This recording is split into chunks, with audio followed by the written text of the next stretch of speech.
Welcome to the Moulin Rouge.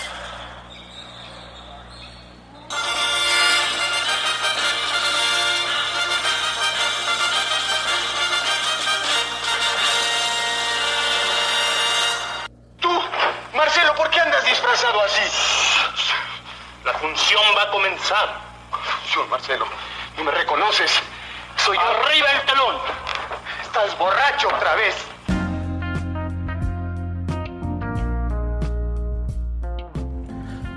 Radio Conjura Villera presenta.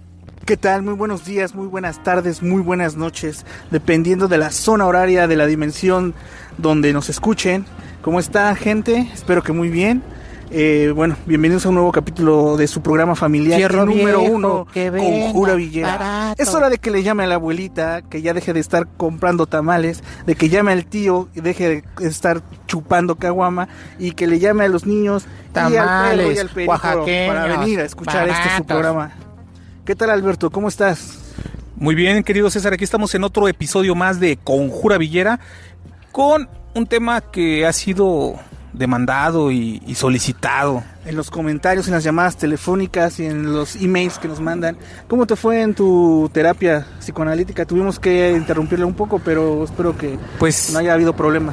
tuve que dejar a mis varios alter egos, pero estamos aquí otra vez más tratando de cumplir con nuestra amable audiencia. Transmitiendo desde el Jardín de las Delicias. Estamos aquí, estamos aquí transmitiendo. De hecho, César, si lo ven, trae una bata romana con varios pajarillos revoloteando en sus rizos. Pero estamos aquí transmitiendo otra vez en vivo, César. Episodio 3, temporada 2. Así es. Esta vez vamos a hablar sobre un libro bastante importante que fue escrito a mediados del siglo XX. Es La Sociedad del Espectáculo, de Guy Debord. Guy Debord. Así es. Y vamos a hablar sobre este libro y la vigencia que tiene, la importancia, cómo marcó un gran movimiento a mediados del siglo XX. Y vamos a hablar también y adentrar de una vez con un poco de contexto que antecedió tanto el libro como un gran movimiento que fue el situacionismo. Claro que sí, la internacional situacionista. ¿De qué abreva o de qué bebe este movimiento? De dos grandes... uno es la vanguardia artística, la avant-garde, la vanguardia surrealista. Ay, cabrón, no, Y- hasta lo mencionas con ese acento y yo, uy. Y se te eriza Sí, la sí, piel. o sea, hasta Y me dan ganas de quitarme. tranquilo, con la- es horario familiar, lo acabas de decir. Sí, perdón. Y la otra es el marxismo, que si bien Marx escribió sus manuscritos a finales del siglo XIX junto con Engels y un fantasma recorría Europa, es hasta el siglo XXI donde adquiere relevancia, sobre todo con la revolución bolchevique en 1917. Y partiendo de esto, y también del final de la Segunda Guerra Mundial, es que adquiere importancia y surge el situacionismo.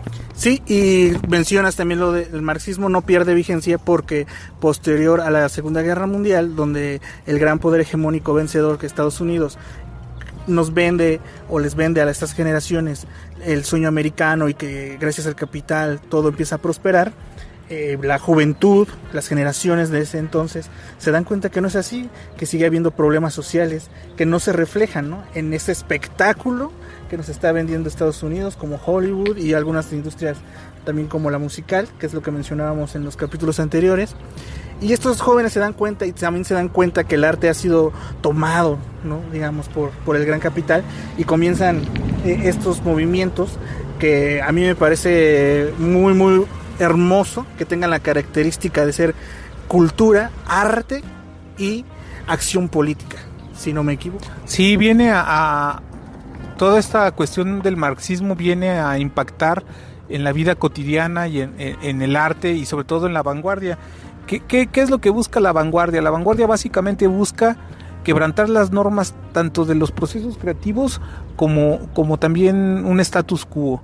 Y en ese sentido, el situacionismo viene a alzar la voz.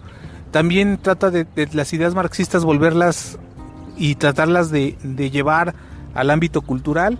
Y como bien comenta César, la cuestión de combatir al capitalismo y la dictadura de las mercancías desde la cuestión cotidiana, artística, estética y con acciones concretas. Bueno, para datos curiosos, ya sabes, datos mamalones de esta gente que nos escucha en la Condechi, sabemos que la Internacional se formó... Tu barrio. De mi barrio. La Internacional se formó en Italia el 28 de julio del 57. Esto también surgió con una fusión de un movimiento que le antecede, que es la Internacional Letrista. Digo, aquí ya viene esta parte de la cultura y el arte. Y uno de sus características, como mencionamos, además del surrealismo y el marxismo, era tener un potencial político, artístico e intelectual, llevado no solo a hacer que no solo las ideas queden en los cafés, sino que vaya a las calles, ¿no? Que tome acción política para revertir todo esto que había venido aconteciendo con el poderío económico de las mercancías. Sí, y esto lo retoman también de los manuscritos de Marx. Tenía un apartado que hablaba del fetiche de las mercancías, y todo esto lo toman en boga porque lo que teorizaba Marx en 1870 se estaba cumpliendo de manera apabullante en los 50. Ahora, si estuviéramos aquí en el siglo XXI, es todavía más demoledor y triste. Y pues para mi barrio, La Bondojito, porque el barrio de César es La Condechi, para mis cuates de La Bondojito... Bueno, es que no sabes que yo me crié en La Condechi porque yo era un niño pepenador en La Condechi.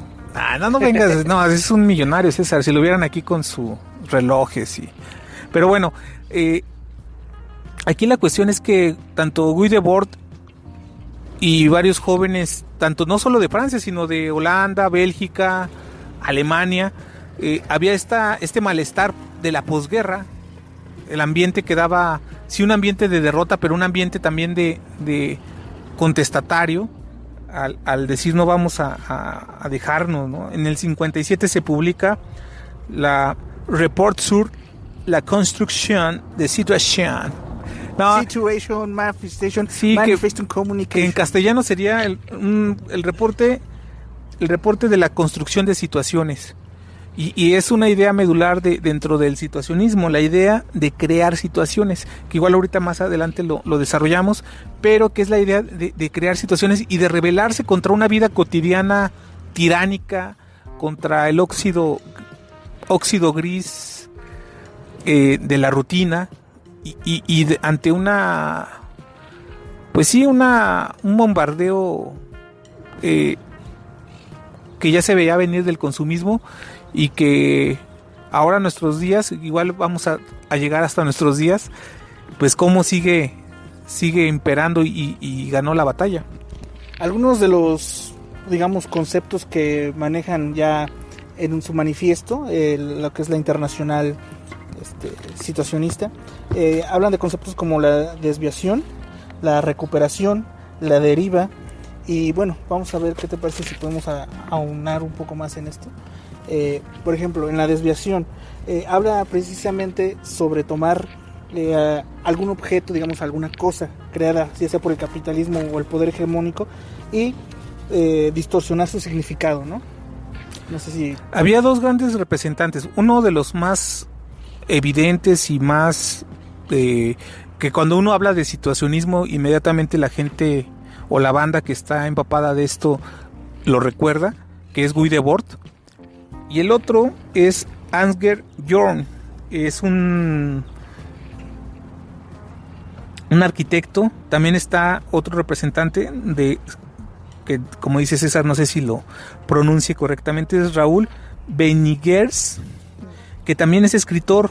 Ellos, sobre todo el primero que menciono, era un pintor y hizo modificaciones pictóricas, que es lo que está comentando precisamente ahorita César. ¿Cómo funcionaba esta desviación? Que tiene otro nombre más extenso en francés, pero en castellano sería desviación, que era una de los ejes del situacionismo. Básicamente era hacer modificaciones pictóricas. Hicieron una exposición, una galería en aquellos años 50, 60, donde este artista visual tomó un cuadro de una niña como haciendo su primera comunión, le pintó bigotes tipo Salvador Dalí, también hizo le puso una perilla un tipo de bigote, no sería bigote, sino como en la barbilla Como la que traes. Sí, más o menos, ¿no? Y bueno, no tan grotesca, no, pero... y como la que usan los pintores, ¿no? Que esta imagen de... sí, claro. Que se, ¿no? exactamente, que se ha caricaturizado. Y en los costados de la pintura le puso "La vanguardia no se rinde".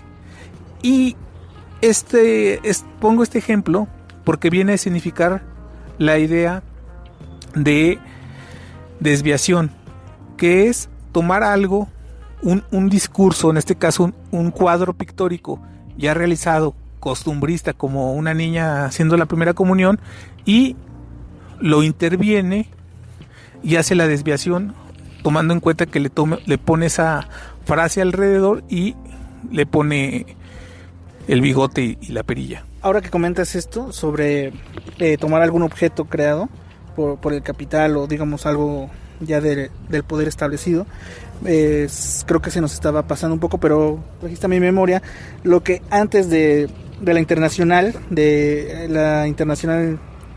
situacionista, estaba la internacional letrista. Desde ahí ya venía también una práctica, hablando de situaciones y de crear situaciones de irrumpir, que se llama el happening. Ya había, por ejemplo, durante las fiestas de Pascuas, alguien había intervenido ahí, se había filtrado en la Catedral de Notre Dame, y desde ahí mandó un discurso político, ¿no? Entonces estamos hablando también de este tipo. ¿Y sabes cuál era ese discurso político? ¿Cuál era ese discurso? Se metió entre los monjes en la Catedral de Notre Dame y a decir que Dios no existía. Ese era la desviación, que alguien se metiera dentro de... Y era como esta idea también de quebrantar el status quo desde adentro para burlarse de ellos. Sí. Y básicamente va por ahí esta idea de desviación, que es muy interesante y que ahora quizá para mucha banda no suene como algo vanguardista o algo que se está quebrando, pero que en aquellos años era impensable. Todavía hasta nuestra... Todavía yo no me imagino a alguien simplemente decir que Dios no existe o que Dios ha muerto, aludiendo a Nietzsche, en cualquier iglesia local. No, imagínate ahí... Qué escándalo. Lo linchan. Pero bueno... Te amamos, Querétaro. Básicamente es la praxis política. Así es. Hacer praxis política. Exacto, creo que el punto importante, hacer praxis, o sea, que no quede solo en ideas, que es lo que muchos se quejan, ¿no? Incluso allá nuestro queridísimo... el que canta en Metro Valdés se me fue. Ay, ¿cómo crees? Perdón, oye, es que ¿Cómo crees, César? No, yo sé que las aves que están anidando en tu cabeza te están...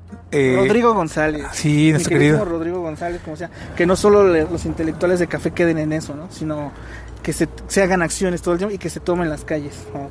Sí, básicamente lo que buscaba el situacionismo es alterar la vida cotidiana, una vida cotidiana que estaba totalmente enmohecida después de una guerra mundial, después de esta parálisis de la guerra, de todo este miedo, de toda esta... y con esta vorágine causada por Estados Unidos, y al generar ya un solo discurso dominante, que aunque era la Guerra Fría, Estados Unidos en gran parte de Europa era los que llevaban el discurso dominante, porque la historia la escriben los que ganan. En este caso, aunque técnicamente y militarmente ganaron la Unión Soviética, Estados Unidos se empezó a adueñar pues del discurso imperante. Y aquí entra otra cuestión también de los situacionistas, como de lo denominado como imágenes mediatizadas.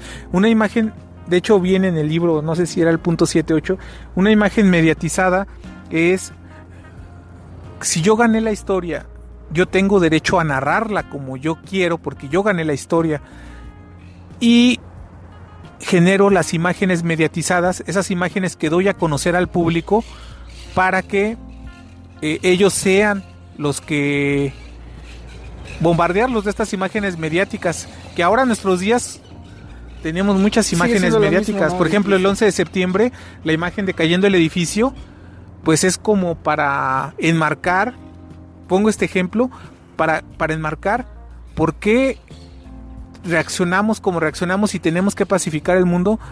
Es una imagen mediática a través de violencia también. Sí, no, pero sí, vaya la paradoja, pero sirvió esta imagen mediática para venderse como héroes en el mundo. Justificar. Y lo vimos en el episodio del cine. Estados Unidos lo hace a la perfección. Así es, mi queridísimo Alberto. También manejan el concepto de recuperación en uno de sus manifiestos. En este caso es la posibilidad de que las ideas o las cosas revolucionarias que van en contra del establishment puedan ser incorporadas o incluso vaciadas de sus lógicas, ¿no? Por las lógicas dominantes. Sí, comienza aquí una idea de cómo el poder, y lo mencionamos en el episodio de la música, cómo el poder se apodera y se adueña de cualquier cosa que sea ruptura o que atente contra el status quo. El ejemplo más evidente y más reciente, que obviamente fue posterior al situacionismo, y de ahí la importancia del situacionismo, porque tienen este don de clarividencia, porque posteriormente, durante finales del siglo XX y principios del XXI, todo lo que dice Guy Debord y todo lo que dicen los situacionistas es ejercido y tiene esta aura mítica que tiene también 1984, que tiene Mundo Feliz. El situacionismo ve cosas que pasaron décadas después. El ejemplo de recuperación de lo que dice César, y el más evidente, pues es del movimiento punk, de cómo algo que nació como una respuesta bajo el control mediático que ya tenían sobre el rock, el punk irrumpe, pero posteriormente pues surgen todos estos punk de boutique. ¿Por qué? Porque el capitalismo, el consumismo se adueña de ese discurso disruptivo. Ahorita que mencionaste los punks de boutique, un término muy interesante porque ahorita también vienen ciertos personajes. Un término que utiliza ahí mucho Debord es el de las vedettes. Pero ¿de qué manera lo utiliza? Como siendo igual que ciertos personajes o ciertas cosas quedan ahí plasmadas simplemente como eso, como algo superficial. Pero bueno, al rato ya hablaremos sobre eso. Otro de los conceptos también que manifiestan en este movimiento es la deriva, ¿no?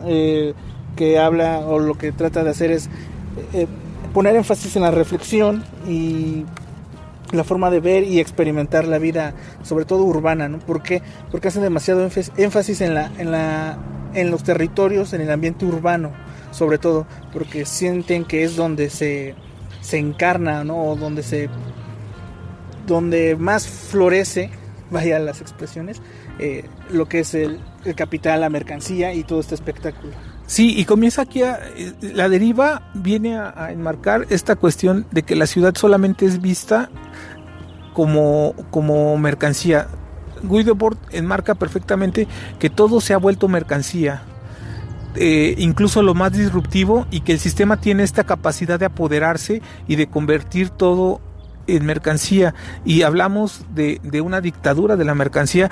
Marx lo había dicho ya en su teoría del fetiche de las mercancías, cómo la mercancía se empieza a erigir como una deidad, como este becerro de oro que encuentran los hebreos en el monte Sinaí. Pues la mercancía viene a enmarcarse como esta deidad, como este becerro de oro que es adorado por todo el mundo cada vez más, y comienza esto a erigirse en los 50s.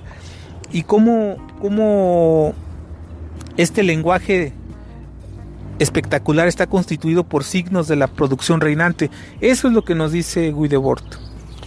Todos estos pensadores, todo este movimiento precisamente empieza a gestionar ya, digamos, en la década de los 60, finales de los 60, todo un andar, una praxis de política, de que se involucre uno, y empieza a surgir un movimiento que simbra, ¿no? Digamos, Francia, y posteriormente simbrará el mundo. Y si les suena muy, muy, muy familiar, sabrán por qué es.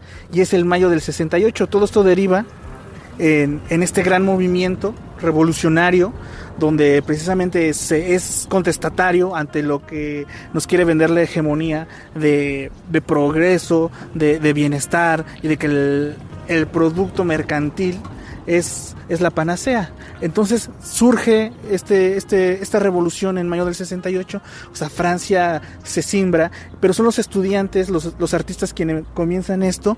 Y le digo, si les suena familiar es por algo, porque después hizo eco en muchos otros países, incluyendo obviamente México.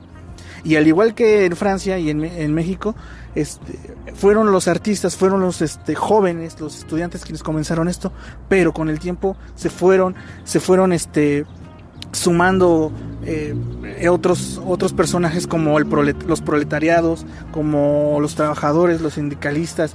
Mucha gente ahí terminó participando, ¿no? Sí, la idea de no solo de Debord, sino de los situacionistas, era desarrollar un urbanismo distinto. ¿Por qué? Porque las ciudades estaban diseñadas, y es el origen de cómo las toma el capital desde que vino la revolución industrial. La idea de ciudad, y que empezaron a sacar a la gente del campo para llevarla a la ciudad, pues era con la idea de generar maquila y maquilar ropa, maquilar todo esto. Y la idea de Debord era básicamente quebrantar con todo esto y decir, vamos a adueñarnos de la ciudad de una manera distinta, de una manera lúdica, de una manera poética, de una manera artística, de una manera de consignas políticas. De aquí uno de los conceptos que hace alusión a eso me parece que es la psicogeografía, si es algo así como lo de lo que estás mostrando. Sí, la psicogeografía, y como lo toman los situacionistas, es cómo el diseño de las ciudades y cómo vives las ciudades tienen impacto en tu psique. Ejemplo, ¿cómo no va a causar impacto los barrios de César de Santa Fe, esos grandes edificios y grandes consorcios comerciales? Oye, no seas envidioso, y por favor. Con el Santa Fe Pueblo. A ver, por favor, sáquenlo del programa. ¡Guardias! Está haciendo alusión a mi vida personal. Y como también lo vemos, por ejemplo, no solamente en Santa Fe, el ejemplo también, por ejemplo, en Querétaro, Juriquilla Pueblo y Juriquilla Campo de Golf. Se ve también en todas las ciudades, no solamente Querétaro, Ciudad de México, se ve prácticamente en todas las ciudades de que están diseñadas para la producción, están diseñadas, de hecho, los cinturones de miseria están alrededor, y lo que proponen los situacionistas es adueñarse de esos espacios, más allá del capital, apoderarse poéticamente, habitar de una manera distinta la ciudad. Así es, mi queridísimo Alberto. Bueno, en un momento continuamos.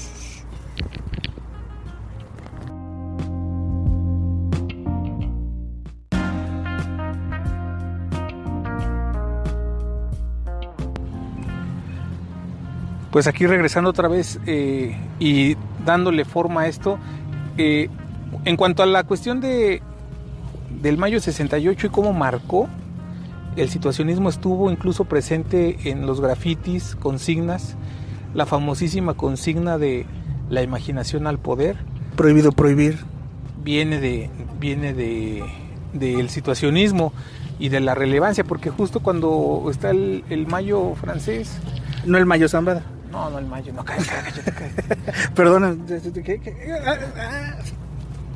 Justo en el mayo francés viene del 57 al 73, justo a la mitad de que tiene vida el movimiento, sucede lo del 68. Y ese mayo francés, pues sacude todo el mundo, y el epicentro es París. Así es, y como comentábamos en el bloque anterior, esto repercutió en varias partes de Europa y por supuesto en México, como lo hemos comentado.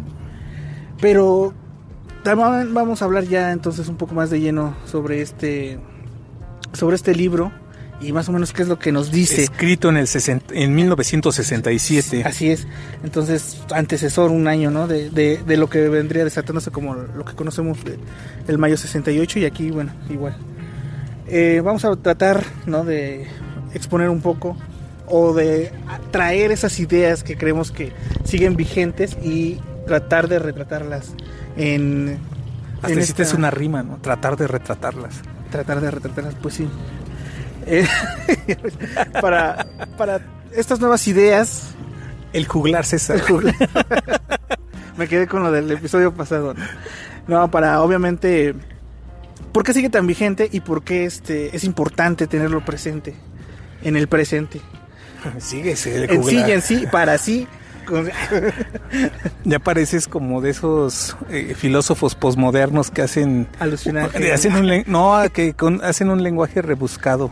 Pero bueno, una de las consignas, y ya entrando de lleno al libro, ahí te va una poderosa del libro. Venga. Cito: Y cito. El espectáculo no es un conjunto de imágenes, sino una relación social entre personas mediatizadas por imágenes. Y fíjate que pasa aquí algo muy curioso. César, bueno, yo le comentaba a César fuera de cuadro, cómo el libro te exige tanto y ya no estamos acostumbrados a leer. Y porque fuimos nosotros víctimas del espectáculo. No, porque estamos bombardeados, precisamente le da la razón al libro en el sentido de que estamos siendo bombardeados por imágenes, que nuestra atención ha sido fragmentada y que cada vez la concentración a la lectura es algo más distinto porque vivimos en una sociedad donde la atención y TikTok y las historias de Instagram y de Facebook llaman a una atención fragmentada. Pero bueno, regresando a la cita, el espectáculo no es un conjunto de imágenes, sino una relación social entre personas mediatizadas por imágenes. ¿Qué quiere decir esto? Y ahorita te dejo a ver qué piensas tú al respecto. Básicamente lo que plantea en esta cita Andy Borg, porque son como varios pequeños escritos y a veces de 2 renglones, a veces de 5, está separado, creo que son como 68, 70, algo así, cómo subdivide su libro Guy Debord, pero en este en particular, ¿no? Lo que plantea es que somos individuos que estas imágenes mediatizadas ya son los que procesan cómo nos relacionamos y cómo esto está presente en nuestra vida cotidiana y ya están estas imágenes mediatizadas. Imágenes mediatizadas puede ser la publicidad, puede ser pues sí, lo que se ha vuelto clichés repetidos y que están ahí presentes. Sí, menciona bastante en el libro que no solo una imagen, ¿no? Sin demeritar el poder de una imagen, sino una secuencia de varias imágenes y que generan una relación social entre personas. O sea, nosotros le empezamos a dar ese sentido, pero aunado a lo que mencionabas con la llevándola a la propaganda, la publicidad y consumo. O sea, esto textual, ¿no? Del escrito. Y también lo menciona como el irrealismo de lo real. Información. Y hace poco vi también información muy importante. Hace poco vi que ahora en esta posmodernidad o en esta época en la que nosotros estamos presentes, por eso lo traemos a ahora, estamos saturados de información. El qué información adquiramos, no estoy hablando de estamos bien o mal informados, simplemente hay una saturación, una velocidad de saturación de información. Y perdón que te interrumpa, es la que lleva a fragmentar tanto la atención de las personas y es la que cuesta tanto para que se tome este gusto a la lectura, porque la lectura necesita concentración. Así es. De hecho, como comentaba anteriormente, nosotros mismos somos víctimas de eso, ¿no? O sea, en lo personal, tratando de inmiscuirnos un poco en este libro para pues, llevarles a ustedes una opinión lo más elocuente posible, pues sí, ¿no? Es lo que comentábamos ahora sobre lo que es la imagen y preferir la imagen, ¿no? Ya lo comentamos en capítulos pasados, como por ejemplo en libros de Homo Videns, ¿no? La sociedad teledirigida y toda esta parte, saturados de publicidad, de consumo, propaganda e información. Y que obviamente esto es por el modelo actual socialmente dominante, aquí lo menciona, y la elección que nos presentan para nosotros poder también hacer esto, él en Dubourg lo comenta, ya está hecha en producción. O sea, en producción es un juego de palabras que nosotros podemos hacer de producir y producción, hablando de espectáculo. O sea, ya hay alguien quien decide, ¿no? En la lleva la dirección, que lleva la dirección de o sea, tú no vas a elegir, sino ya te están dando línea, exactamente. Sí, fíjate que me quedo reflexionando en torno a lo que comentas de el corazón del irrealismo de la sociedad real. El espectáculo es eso, es el corazón del irrealismo dentro de una sociedad real. O sea que incluso el espectáculo, lo irreal lo vuelve real y en momentos se vuelve más real que lo real. Incluso explico el trabalenguas. Bueno, sí. Que cómo el espectáculo tiene esta posibilidad de generar algo entrecomillado irreal, lo procesa, lo vuelve real y se vuelve más real que aquello que es real. Ejemplo, y está muy en boga, alguien tiene un perfil en Facebook y cómo esa persona más allá de lo que haga en su vida cotidiana y real, puede ser más mediático y más real lo que suceda dentro de su Instagram o dentro de su Facebook o dentro de Twitter que su vida cotidiana y real. De hecho, parafraseando, ¿no?, una de las frases o de los postulados que vienen en este libro es: si lo real es porque se muestra o se muestra porque es real, o viceversa, ¿no? Se muestra porque es real, cuando aparece una noticia, se muestra porque es algo que sucedió, o sucede porque se muestra. Incluso, otra vez retomando los chistes de Freeman, que decía, ¿no?, de: oye, vecina, ya supo que acaban de matar a no sé quién. ¿En serio? No te creo, porque no ha salido en las noticias, ¿no?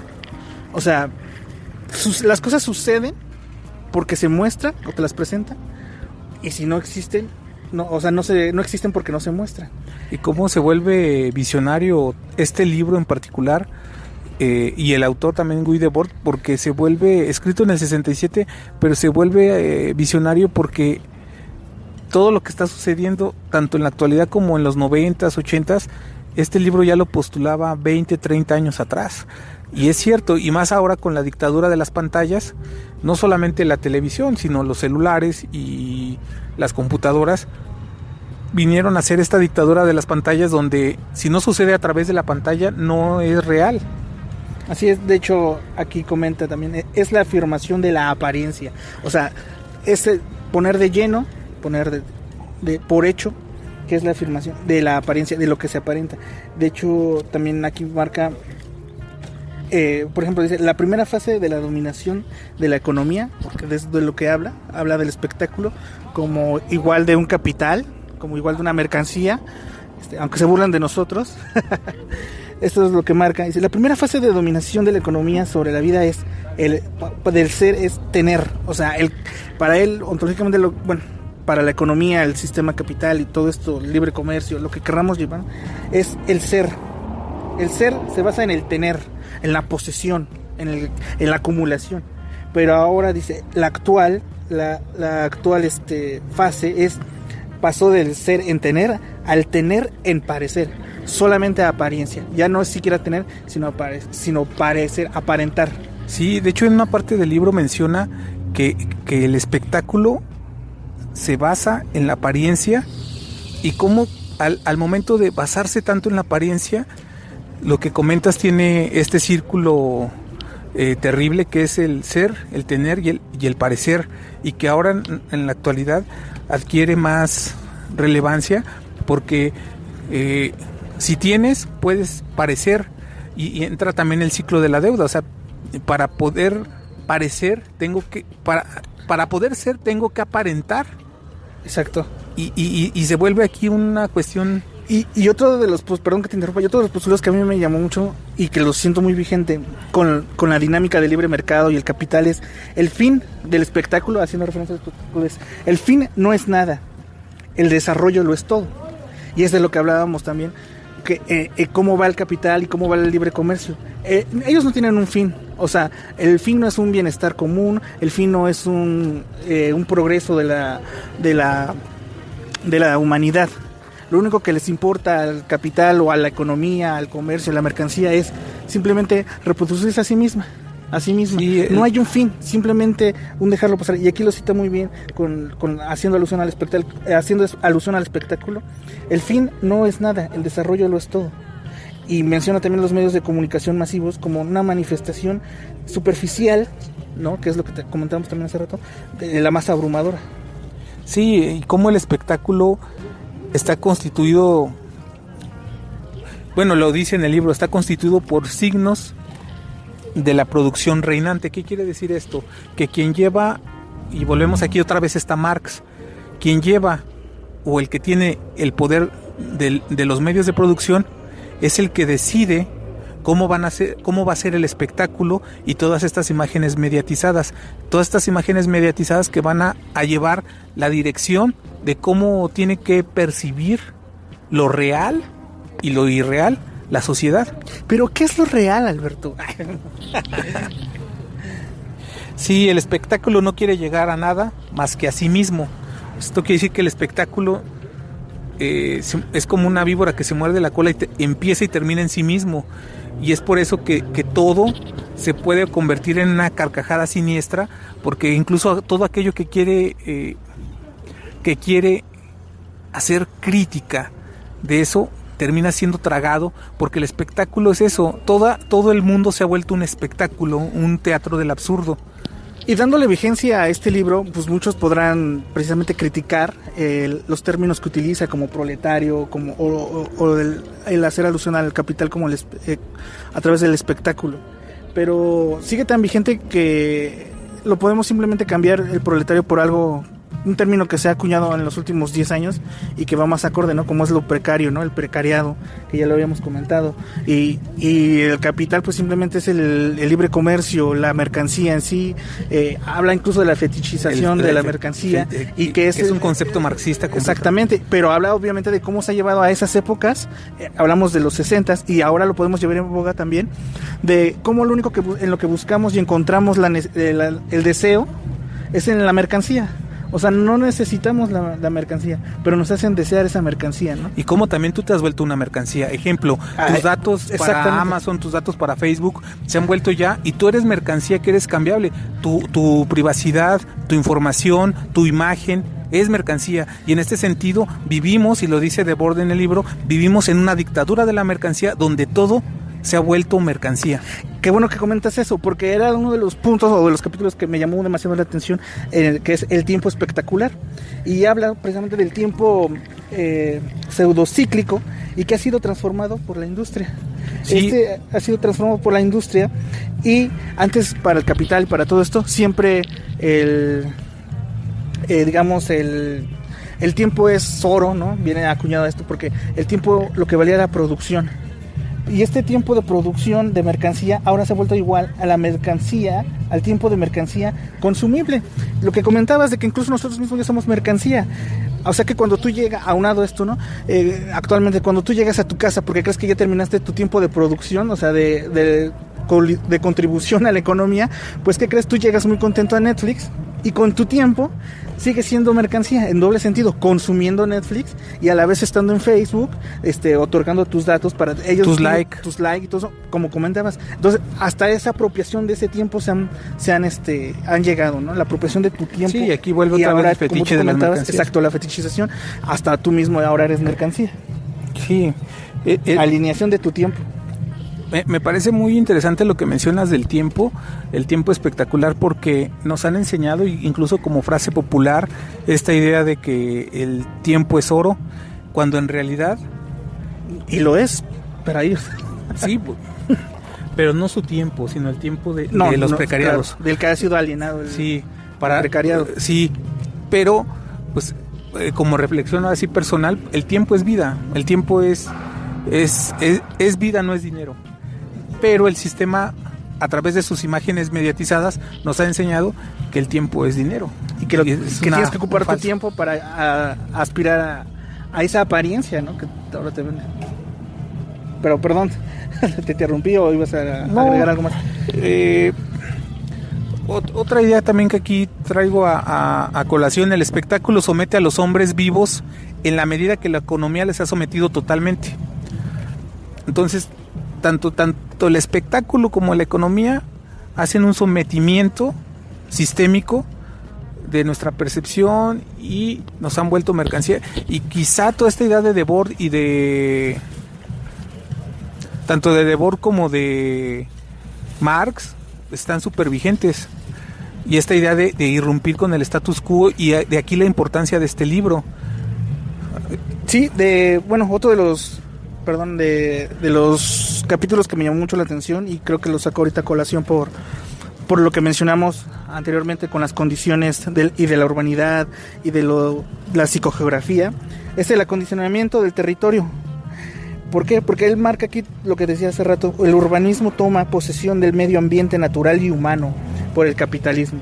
Esto es, como tú comentabas, el capital, el espectáculo, esto se ciñe en querer jalar el mayor número de gente de los campos, de este contacto con la naturaleza, e incluso acabar con eso y levantar estos cimientos de urbanidad, que son lo que propicia, o sea, es el mejor espacio acondicionado para generar mercancía, producción y bueno, consumo, ¿no? Este espectáculo del que habla. Sí, este espectáculo que inicia con la revolución industrial y ahora que se vive la época de la cuarta revolución industrial y donde ya está la inteligencia artificial y donde incluso gente dice que la inteligencia artificial gobierna el mundo, cuando ya los seres humanos se han vuelto literal mercancía y carne de cañón y sí, estamos expuestos completamente.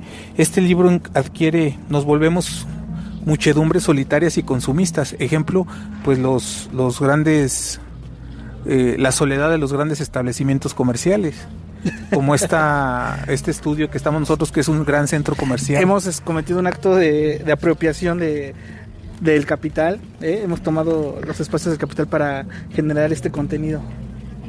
Sí, pero retomando esta idea, bueno, me quedé pensando, lo iba a decir, pero te vi tan entusiasta que me impedí hacerlo. ¿Cómo? Estoy leyendo un libro que se llama La democracia del conocimiento por una sociedad inteligente, de Daniel Innerarity, donde habla precisamente de eso que mencionas tú, César, donde habla de que estamos en una sociedad donde tanta información, donde tantos estímulos nos ha vuelto torpes y nos ha zombificado, y que viene acorde con lo que dice Debord también, con las imágenes mediáticas, y que estamos siendo constantemente bombardeados para consumir, para someternos a una ideología dominante que es la del gran capital y la del consumo, y cómo no podemos escapar de esta dictadura de la mercancía salvo siendo consciente, porque estamos siendo tan alienados que la única manera de despertar es cuestionarse y querer dejar de ser mercancía, si es eso posible. Pues ojalá y logremos dejar de ser mercancía. Es un camino difícil, pero bueno, intentaremos hacerlo. No sé si quieras, ya casi al final, no sé si quieras agregar algo, porque la maquinaria industrial nos comienza a atacar para callarnos. Nos tratan de callar, compañeros, pero resistiremos aquí. Sí, estamos siendo bombardeados, pero es parte de este graffiti, de esta invasión anti-alienante que estamos haciendo.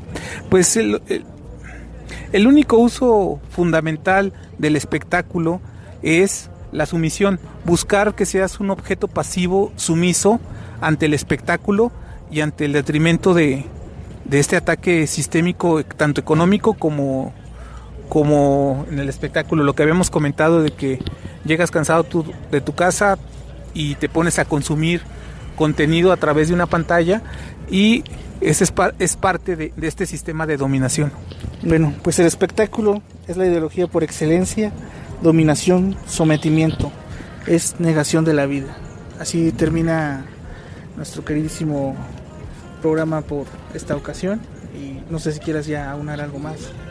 Pues sí, yo lo único que dejo como mensaje, consigna, es: dejen de ser mercancía, dejemos de ser mercancía.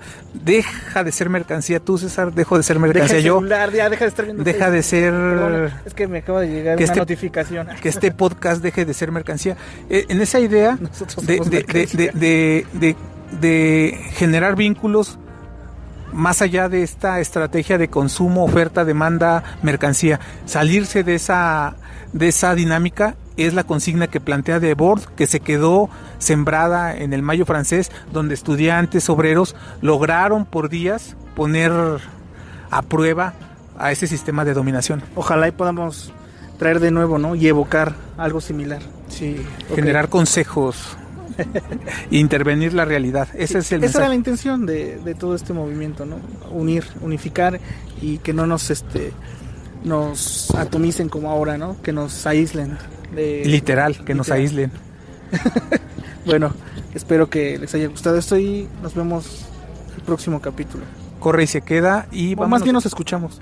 Y vámonos, César, antes de que la maquinaria empiece otra vez nos eche a andar sus pistones y sus caballos de fuerza.